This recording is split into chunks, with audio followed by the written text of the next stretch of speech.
Hi there, and welcome to Thunkable, the drag and drop app building platform.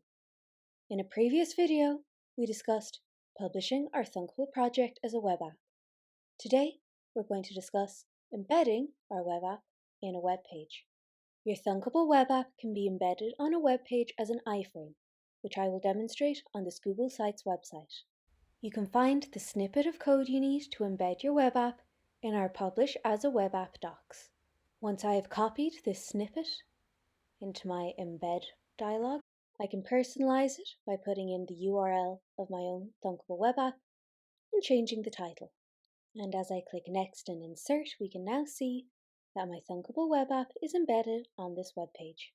Please note that Starter and Pro Thunkers will see some Thunkable branding underneath the embedded web app.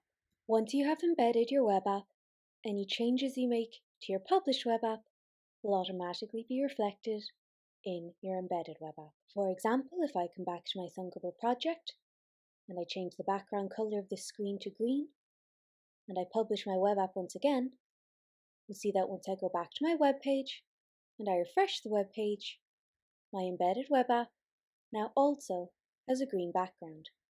Pro, Business, and Enterprise Thunkers also have the option to embed their web app as a responsive web app.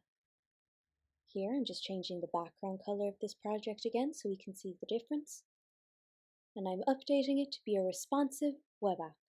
Once I come back to my Google site and refresh the page to see my changes, we see that my web app is no longer enclosed by a phone frame and is now a responsively sized web app that fills the frame size I specified earlier.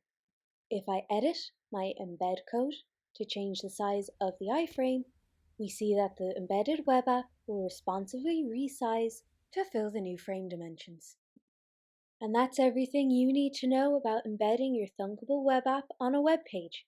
A link to the docs about embedding your web app will be included in the description of this video. Thank you so much for watching, and as ever, thanks for thunking.